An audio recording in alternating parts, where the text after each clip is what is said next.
Hey guys, welcome back to Words of War. My name is Jorge Guerra. And I'm Sergio Guerra. And today we're going to be reviewing Kingsman, Secret Service, which is a spy thriller movie starring Taron Egerton, Samuel L. Jackson, Colin Firth. So there's some really cool big names on this. So it's pretty much about the Secret Service that's like beyond being Secret Service. So it's not even related to any...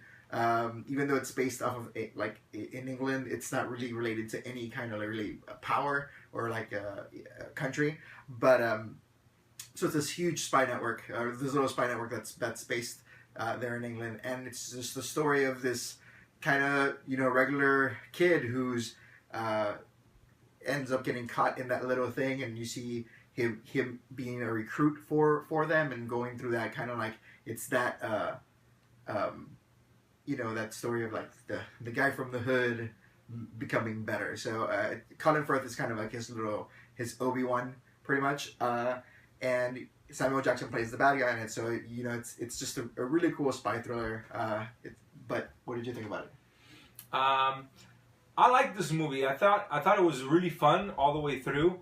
It kind of plays back, and even in its during the movie itself, it plays on the old 007 films, that were a bit more comical, a bit more theatrical and not so serious, as like the latest Bond movies and all these newer spy movies and stuff, and they kind of make light of that, and and so it's kind of like a throwback spy film, mm-hmm. and so it's lighthearted.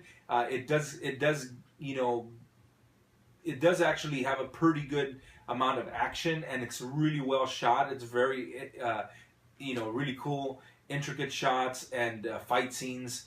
And so, you get the whole feel of the super spy, within this Kingsman's network. They're called the Kingsmen. They're kind of they base each other's code names off of Arthur and the Round Table, and so.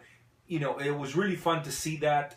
Samuel L. Jackson plays Valentine, the bad guy, and it's kind of also cool twist on the bad guys of these spy films. When usually you always see some rich English guy with an accent, and it's like the reverse of probably what England thinks of our supervillains would be. Yeah. It's like a tech billionaire, somebody that just kind of blew up overnight because of a tech company, and he wears this baseball cap sideways, and and Samuel L. Jackson actually I thought did a really good job with his role, because he played him very lighthearted and with a lisp, which was I thought hilarious. Yeah. But the other good thing about it is that this film overall I think had a really cool narrative all the way through. Mm-hmm. The story was tight, everything made sense. Without giving too much away, you start off meeting Harry, which is the main spy, and something happens in his in a mission, yeah, that his mistake ends up costing somebody else's life, and so in the future or in the now, he's kind of trying to make up for that by taking care of that person's son, and kind of bringing him, like George said, Luke Skywalkering him into the Kingsman. And so the story, I mean, it's very tight, very well told. Back to Valentine, Samuel L. Jackson, he's one of those villains that has a actual good plan. Like you could see why he wants to destroy the world, pretty much, and it makes sense. And that's always really good with these types of very egomaniacal type big, type villains, that they seem grounded in some way. And so I was happy to see that, that even though it was lighthearted, the movie was grounded enough where it could be believable, and you could, ride take the ride with these newer characters. The kid, what's his name? Well, they call him Eggsy in the film. And then he's got a cold, friend or whatever. Anyways, I thought it was really, really cool. Yeah. You?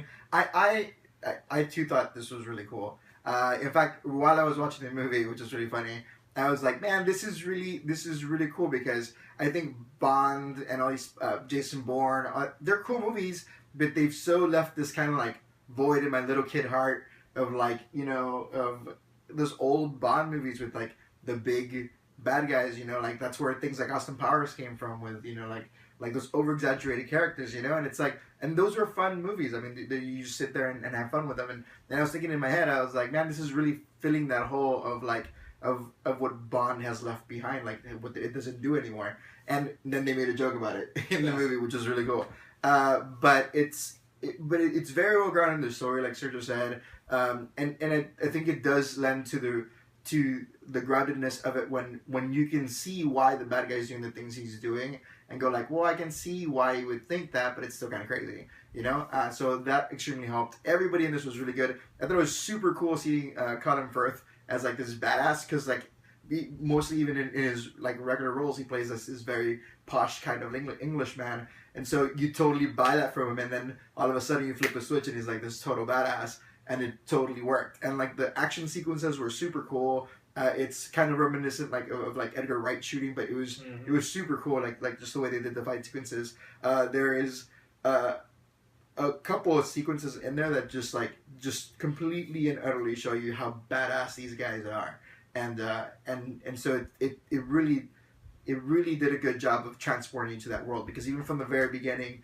they kind of start showing you that, hey, it's going to be a little, you know, spectacular but still grounded, and then so your mind just starts believing it all, and that's like the best thing a movie can do, is just make your mind buy the whole reality of it, you know. So I think it did a really good job in that. I mean, there was some like, you know, bad guy with a henchman, and like the henchman was pretty cool, even though it was a little out there. That was still very cool because again it was grounded in that reality. But yeah, it was a really fun ride. I really enjoyed it. I would probably watch it again. You know, so it was good for me. What would you think about like rating wise?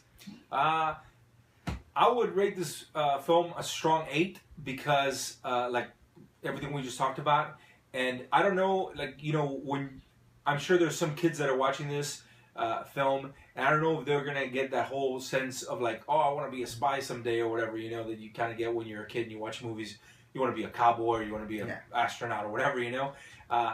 But even if you're an adult male, and you don't walk out of that theater wanting to wear a suit and be like, you know, a gentleman, I don't know what's wrong with you, because it just, you kind of like, oh yeah, that'd be cool. I want to do that, you know. Yeah. So, anyways, strong 8. You? I would go at like a strong 8.5 because I would almost go with a 9, but I just don't think, like you said, I don't think everybody's gonna enjoy it as much as I enjoyed it. So I would go with like an 8.5. But yeah, I mean, I'm definitely getting this on Blu-ray when it comes out, and yeah, like I totally want to suit up now. First party now, this, like, yeah, totally.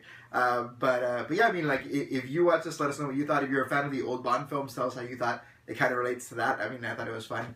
But you know, as always, like, subscribe. That we really appreciate that. But again, my name is Juan Guerra.